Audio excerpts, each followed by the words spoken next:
नमस्ते दोस्तों। आज हम बात करने वाले हैं basics of stock market and mutual fund for new investors. नए निवेशकों के लिए शेयर बाजार और म्यूचुअल फंड। मेरा नाम हार्दिक पंड्या है।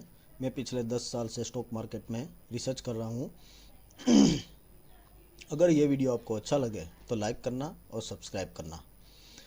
आगे जाने से पहले मैं आपको बताना चाहूँगा कि आप स्टॉक मार्केट या म्यूचुअल फंड में निवेश करना चाहते हैं तो अपने फाइनेंशियल एडवाइज़र की एडवाइस ज़रूर लेना। तो चलो आगे जाते हैं। तो ये स्टॉक मार्केट और म्यूचुअल फंड्स क्या होते हैं? ये वन टाइप ऑफ इन्वेस्टमेंट है।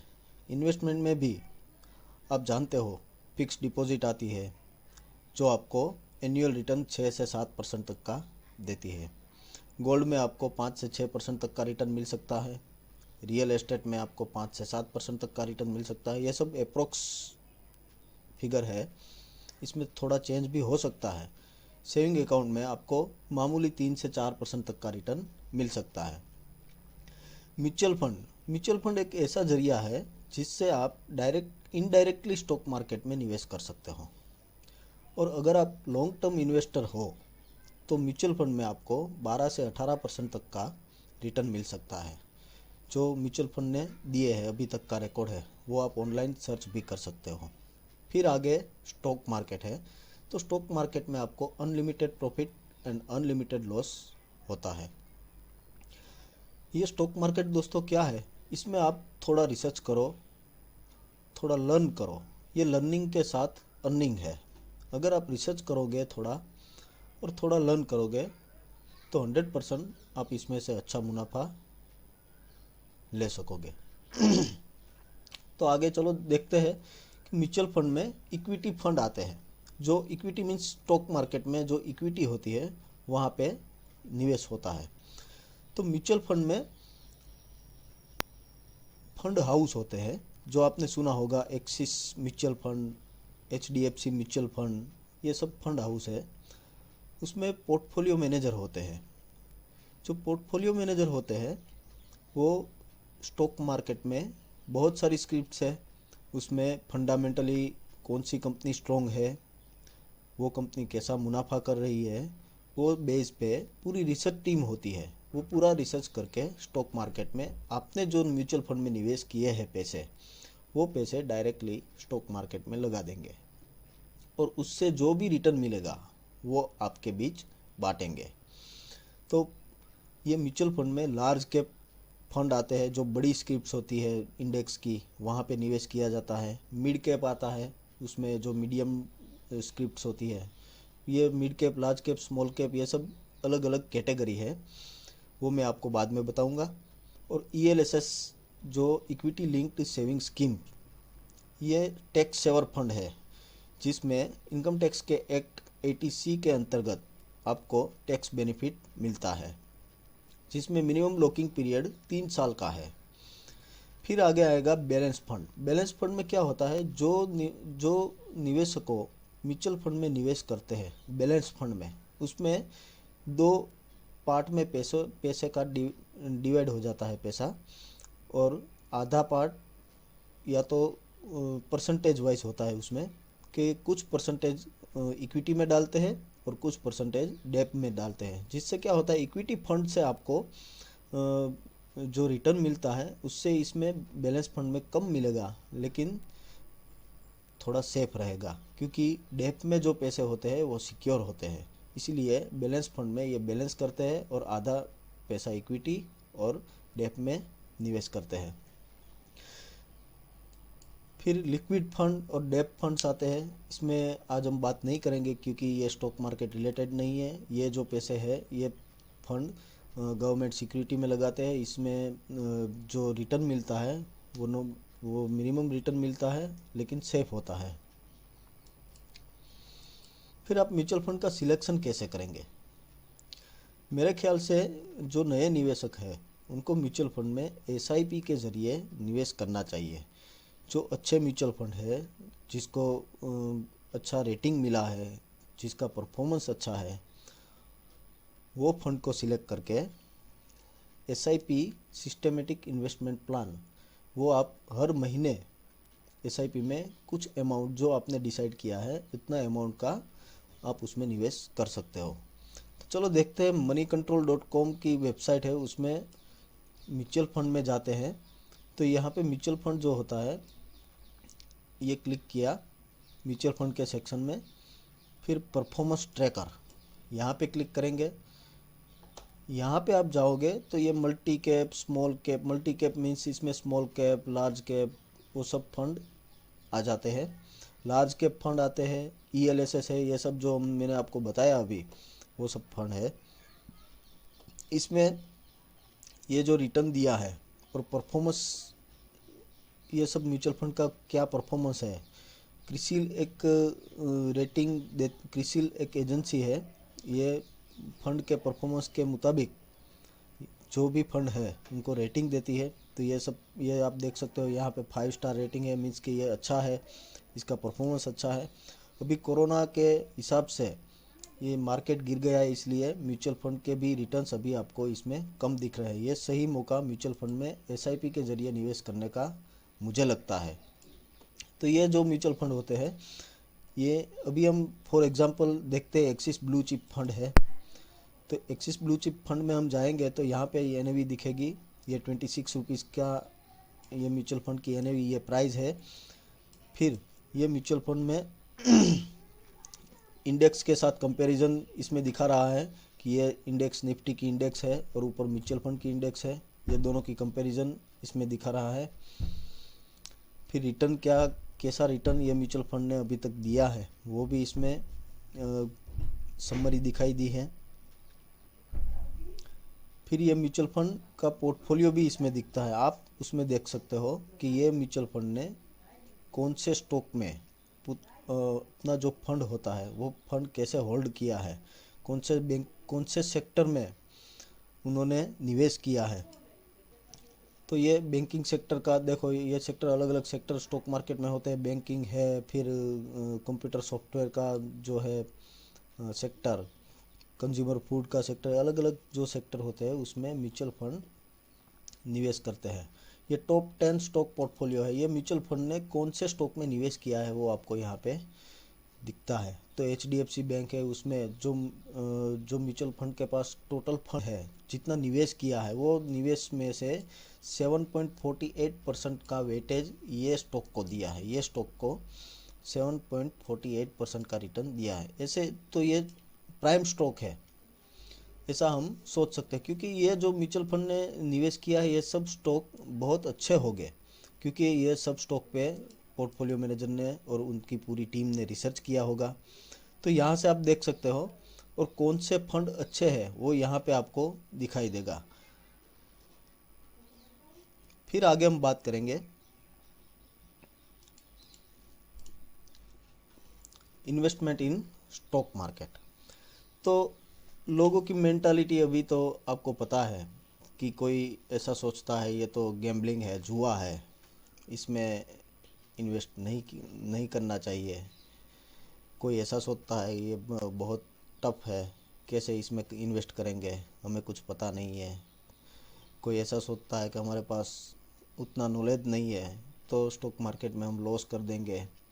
सबको लॉस की तो चिंता होती ही है। फिर किसी को ऐसा लगता है कि कोई फ्रॉड कर जाएगा। आप कोई एडवाइज़र टिप देते हैं, कोई फ्रेंड बताते हैं कि ये स्टॉक अच्छा है, ये ले लो, वो ले लो।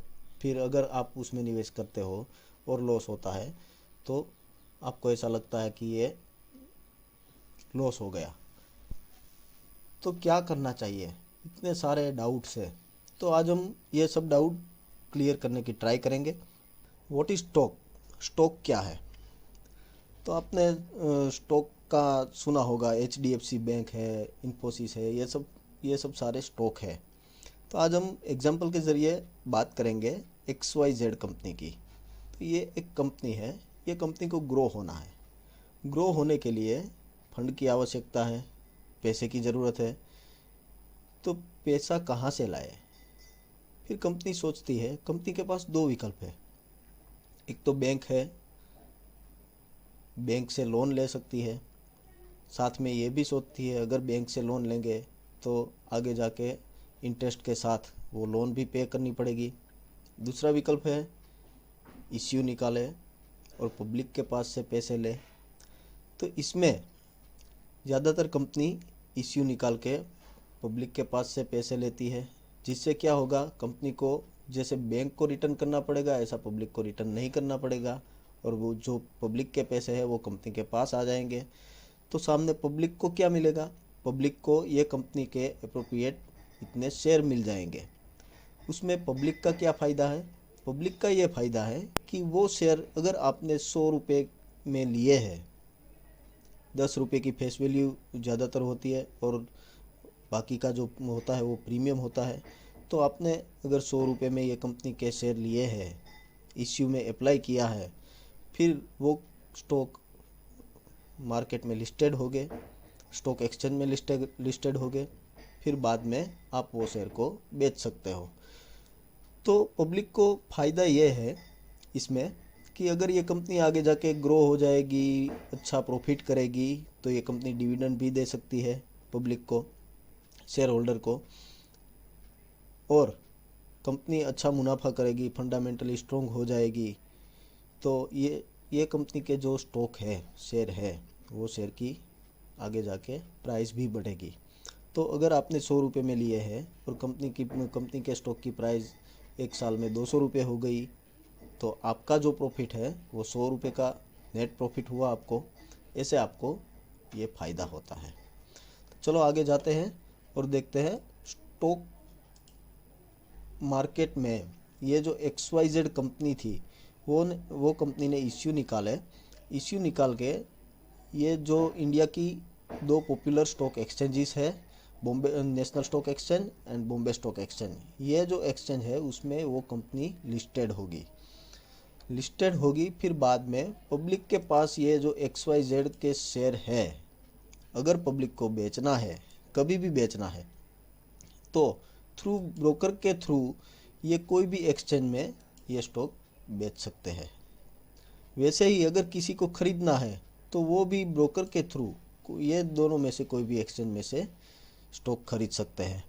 तो ब्रोकर में ICICI डायरेक्ट, शेर Khan, RK global, India Infoline, Zerodha, ये सब ब्रोकर्स है। इसके अलावा भी कई ब्रोकर है, वो आप ऑनलाइन सर्च भी कर सकते हो। इसके बदले में ये ब्रोकर, क्योंकि इसमें आप डायरेक्टली एक्सचेंज के साथ डील नहीं कर सकते, आप डायरेक्टली एक्सचेंज से खरीद नहीं सकते या तो बेच नहीं सकते, बीच में ब्रोकर होना जरूरी है। ये ब्रोकर इसके बदले आपका जो ट्रांजैक्शन होगा, इसके बदले आपके पास से ब्रोकरेज लेगी ब्रोकर कंपनियां। तो वो भी आपको देख के, जिसकी ब्रोकरेज कम है वहाँ पे अकाउंट, डीमैट और ट्रेडिंग अकाउंट आपको खुलवाना चाहिए। आगे जाएंगे तो स्टॉक कैसे काम करता है। अगर डिमांड बढ़ती है, कि हम एग्जांपल लेते हैं कि मार्केट में आलू बहुत कम है और आलू खरीदने वाले बहुत ज़्यादा है, तो क्या होगा, तो प्राइस बढ़ेगी, क्योंकि डिमांड बढ़ गई। चीज़ कम है लेकिन डिमांड बहुत ज़्यादा है, तो प्राइस भी बढ़ेगी।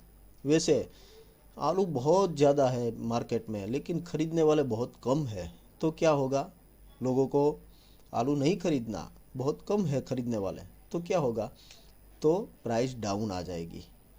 जो होलसेलर है, जो मार्केट में ये सब बेचने वाले हैं, वो क्या करेंगे, इतने सारे जो आलू है वो कहाँ पे डालेंगे, खरीदने वाले बहुत कम है, तो कम भाव में बेच देंगे।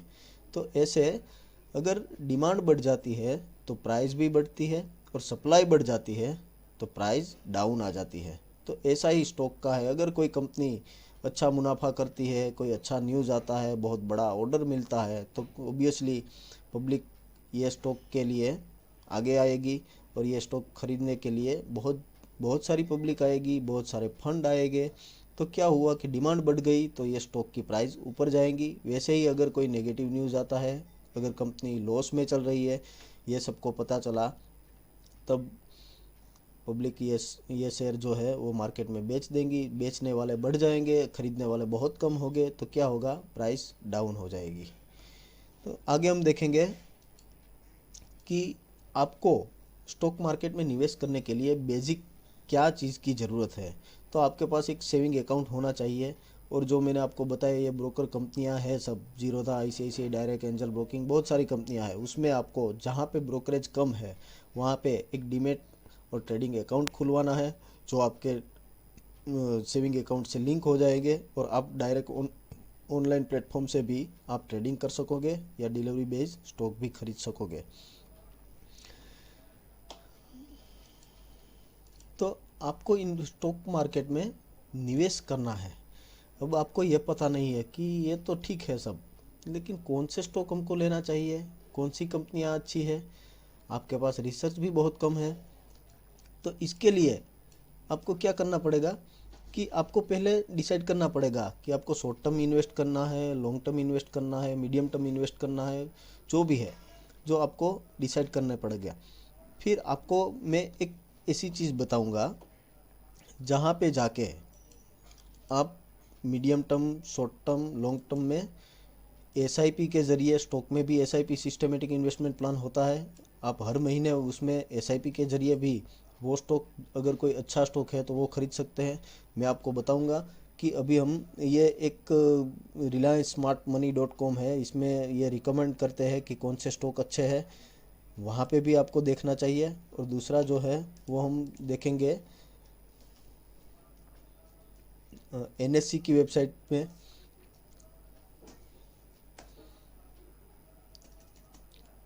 एनएससी की वेबसाइट में निफ्टी 50 है जो आपको मालूम होगा। ये लाइव मार्केट में आएंगे, फिर इक्विटी स्टॉक में आप आएंगे तो यहाँ पे आपको ये इक्विटी स्टॉक दिखाएगा।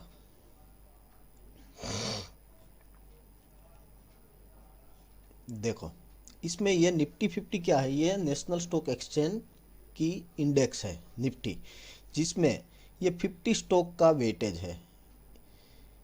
तो यहाँ से ये निफ्टी 50 में आप देखोगे तो इतने सारे स्टॉक हैं, और निफ्टी 50 में ही वही स्टॉक इंक्लूड होते हैं जो स्टॉक बहुत अच्छे होते हैं, फंडामेंटल स्ट्रॉन्ग होते हैं। तो ऐसे ही स्टॉक को एनएससी, नेशनल स्टॉक एक्सचेंज, अपने वेटेज में इंक्लूड करते हैं। तो आपको कुछ देखना नहीं है इसमें जाके। अब यहाँ पे आप जाके पिछले 30 दिन में आप ऐसा भी देख सकते हैं जो नीचे जो स्टॉक रीजनेबल रेट में आपको मिल रहा है, क्योंकि ये नेगेटिव तो है नहीं, ये सब कंपनी तो बहुत अच्छी है, इसीलिए निफ्टी ने अपने इंडेक्स में ये कंपनी को वेटेज दिया है और इंक्लूड किया है। तो आपको यहाँ पे जाके 30 दिन की जो एवरेज है, 30 दिन का जो चेंज है, उसमें कौन से ज़्यादा कम हुए हैं, कौन से स्टॉक इसमें डाउन हुए हैं, वो स्टॉक का आपको उस टाइम पे आपकी जो भी कैपेसिटी है, 3,000, 4,000, 5,000, 10,000 जो भी है, वो स्टॉक की आपको डिलीवरी लेनी चाहिए। फिर बाद में आगे जाके दूसरे महीने में फिर आपको वापस यहाँ पे आकर जो भी स्टॉक डाउन हुआ है वो स्टॉक में आपको डिलीवरी बेस इन्वेस्ट करना चाहिए। तो क्या होगा कि ये अभी तो कम है, लेकिन आगे जाके ये स्टॉक जितना कम हुआ है वैसे ही स्पीड में ये आगे बढ़ भी सकता है। इसलिए आप ऐसे निवेश करोगे, क्योंकि अभी क्या है इसमें ये सेक्टर वाइज, अगर कोई अभी कोरोना चल रहा है तो फार्मास्यूटिकल कंपनियां जो है उसने कोई वैक्सीन की ट्रायल शुरू की है, तो ऑब्वियसली फार्मास्यूटिकल कंपनियां जो है वो स्टॉक, उसके स्टॉक की प्राइस बढ़ेगी। वैसे ही कोई अभी पेट्रोल डीजल ये जो लॉकडाउन के हिसाब से कम है, अभी नहीं चल रहा है, पेट्रोल डीजल बिक नहीं रहा है, तो जो ऑयल कंपनियां हैं वो थोड़ी डाउन रहेगी। तो ये समय समय पे जो भी चेंज होता है उसमें आपको यहाँ पे देखना है कि जो ज़्यादातर माइनस हुए हैं स्टॉक, वो स्टॉक में आपको मिनिमम क्वांटिटी के साथ, क्योंकि आपको निवेश तो हर महीने करना है, तो हर महीने निवेश करना है, इसलिए आपको थोड़ी थोड़ी क्वांटिटी, जो भी ज़्यादा इसमें डाउन होता है शेयर, वहाँ पे निवेश करना चाहिए। तो इससे आपका पोर्टफोलियो भी बहुत अच्छा बन जाएगा, और आगे जाके आपको अगर ये आप लॉन्ग टर्म इन्वेस्ट करोगे तो आगे जाके आपको बहुत फ़ायदा होगा। चलो थैंक यू, अगर अच्छा लगे तो लाइक करना और सब्सक्राइब करना। Thank you.